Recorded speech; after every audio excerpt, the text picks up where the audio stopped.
কুমিরের বাচ্চার গল্প আছে, আমরা সবাই জানি। একটা বাচ্চাকে বারবার দেখানো হচ্ছে। তারপরেও বলবো আমি আপনাদের কথা আপনাদেরকে বলবো, আইএসএফ ছেড়ে যারা যাচ্ছে বা যাদেরকে নিয়ে যাওয়া হচ্ছে, হয়তো 2-4 জন যেতে পারে, এই 100 জন বলছে 2-4 জন যেতে পারে, যে জুতার জন্যও গিয়েছে সেটাও আমাদের ভোটার।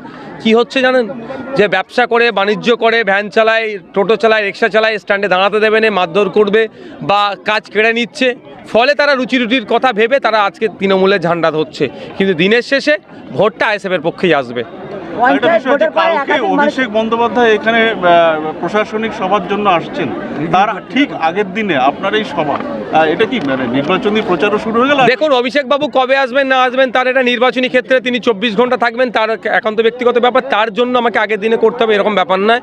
এর আগে আমার করার ছিল, তা সেই সময় আমার একটা সমস্যা হয়েছিল, আমাদের লোকাল নেতৃত্বের উপর একটা আক্রমণ নেমেছিল। যদিও গতকালকেও আক্রমণ নামিয়েছে, আমাদের টোটো এখনও নাকি তারা আছে, এখনও উদ্ধার করতে পারেনি, পুলিশকে জানিয়েছে, আশা করবে উদ্ধার করবে। তারপরেও বলবো, অভিষেক বাবুর কম্পেয়ার করার জন্য নয়, আমরা এখান থেকে কন্টেস্ট করব বলে আপনারা জানেন, আমি জানিয়েছি।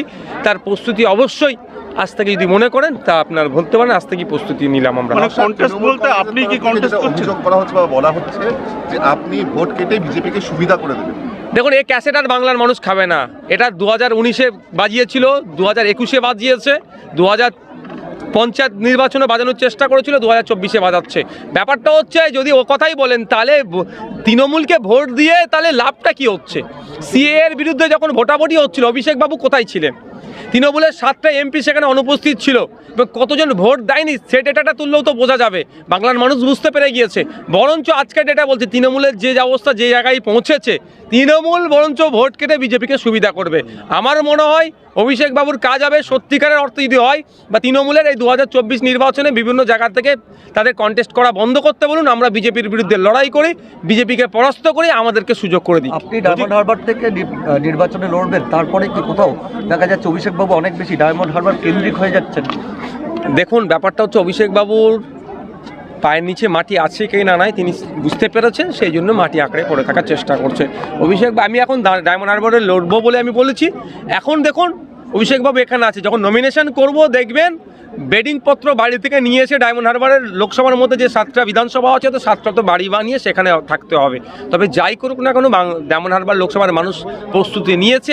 এই দুর্নীতিগ্রস্তদের হাত থেকে ডায়মন্ড হারবারকে মুক্তি দিতে হবে, এবং এই অনুন্নত করে রেখেছে মডেলের নামে যেভাবে শোষণ করেছে তার হাত থেকে মুক্তি দিতে হবে, সেজন্য এরা প্রস্তুত নিয়েছে। বলছি, বামেরা তো আপনাকে আগেই সমর্থন করেছে, আর শুভেন্দু অধিকারী সম্মতিসূচক কথাও বলেছেন, সেই জন্য কি এই ভাবনা ভাবছেন? দেখুন, শুভেন্দু অধিকারী কি করবে সেটা নিয়ে ভাবে পায় না। শুভেন্দু অধিকারী আমি বলবো একটাই, তৃণমূল আর বিজেপি ঠিক করুক, সেকেন্ড আর থার্ড কে হবে ওদের মধ্যে বোঝাপড়া করে নিক। ডায়মন্ড হারবারে 1 নম্বর ফার্স্ট পজিশনে আইএসএফ আসছে, সেকেন্ড আর থার্ড কে হবে ওরা নিজের মধ্যে আলোচনা করে নিক, ওদের বলতে পারবো। আর বাম আর কংগ্রেসের কথা যেহেতু বলছেন, যদি তা বাম কংগ্রেস ইন্ডিয়া জোটের মধ্যে থাকে, সেখানে তৃণমূলে যদি উপস্থিত থাকে, সেখানেও আমার তাহলে ওখান থেকে সহযোগিতা নেওয়া বা দেওয়ার কোনো প্রশ্নই থাকছে না। নীতিশ কুমার ইন্ডিয়ার জোট ছেড়ে এনডিএতে জয়েন করলেন, এবং ইন্ডিয়া জোট কার্যত দেখা যাচ্ছে বারবার ভাঙার মুখে। আমি ইতিপূর্বে বলেছিলাম, আইএনডিআই যে জোট হয়েছে, শেষ পর্যন্ত কতজন থাকে, কি কতজন বেরিয়ে চলে আসে, সেটা দেখার বিষয়। আমাদের রাজ্যের মাননীয় মুখ্যমন্ত্রীর শেষ পর্যন্ত অবস্থান কোথায় গিয়ে দাঁড়ায়, সেটা এখন দেখার বিষয়। আর নীতিশ কুমার তো বারবারই সবসময় পাল্টিবাজি করেছেন, ওনার প্রতি ভরসা রাখা, কেউ যদি ভরসা রাখে, আমার মনে হয় ভুল ভরসার জায়গায় রেখেছিল। আইএনডিএ জোট ভাঙার পেছনে মমতা বন্দ্যোপাধ্যায় কতটা দায়ী, আপনি কি বলবেন?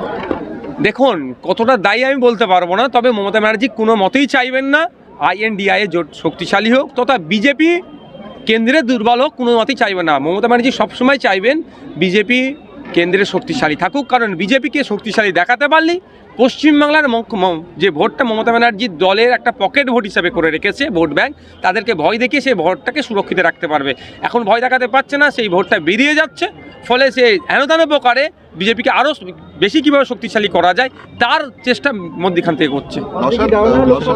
রাম মন্দিরের পর এবার মুখ্যমন্ত্রী, রাজ্য সরকার তারা জগন্নাথ মন্দিরের উদ্বোধন করে, বিরোধীরা যেটা বলছে যে এইটা সম্পূর্ণভাবে সরকারি টাকায় করা হচ্ছে, এই বিষয়তে কি বলবেন? দেখুন, একটা সরকারের কাজ মন্দির মসজিদ নির্মাণ করা নয়, সরকারের কাজ হচ্ছে মানুষের মৌলিক যে চাহিদা, মৌলিক অধিকারগুলোকে পূরণ করার। মৌলিক অধিকারগুলোকে পূরণ করতে সরকার ব্যর্থ হয়েছে। যে প্রতিশ্রুতিগুলো দিয়েছিল, সেই প্রতিশ্রুতিগুলো পূরণে ব্যর্থ হয়েছে।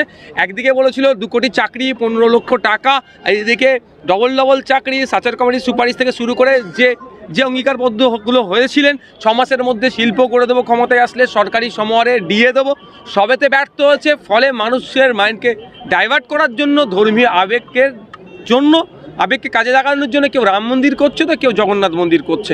আমি দুজনের উদ্দেশ্যেই বলি, মানুষ আজকে খেতে পাচ্ছে না। ক্ষুধার সূচকে আজকে 116 র্যাঙ্কে আমাদের প্রায় দেশ চলে গিয়েছে। ক্ষুধা কীভাবে নিবারণ করা যায় তার চেষ্টা সরকারকে করা দরকার। মাথার উপরে ছাদ নাই, উনি ওইদিকে মন্দিরের গল্প শোনাচ্ছেন।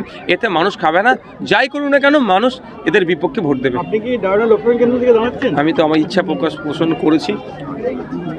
পোষণ করেছি যে আমি দাঁড়াতে চাইছি, এর অনুমোদনের অপেক্ষায় আছি।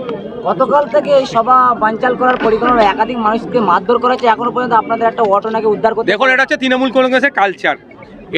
এটা কালচারের মধ্যে পরিণত হয়েছে, এটা ওদের কালচার। তবে এই বেশি দিন রাখবো না, এটাকে আইনের মাধ্যমে শেষ করবো। ভয় থেকে কি চমকে রাখতে পারবে? চমকে ধমকে আইএসএফকে রাখা যায় না। তৃণমূল থেকে কোনো সময় যদি আপনাকে বার্তা দেয় তৃণমূলের সঙ্গে যোগ সজসে এই দলে মানে নির্বাচনের লড়াই, এরকম কোনো প্রস্তাব আসলে আপনি কি দারুণ প্রশ্ন করেছেন। প্রথম কথা হচ্ছে সেই ওই এদের সাহসটা হয়ে উঠবে না আমাদেরকে এই বার্তাটা দেওয়ার। কারণ আমরা চোরের বিরুদ্ধে লড়াই, আর ওরা চোর, মানে বিন্দের মানে দু প্রান্তে আমরা বসবাস করছি। সুতরাং একসাথে হওয়ার কোনো প্রশ্ন আছে। 2 মিনিট একটা 1-to-1 আপনার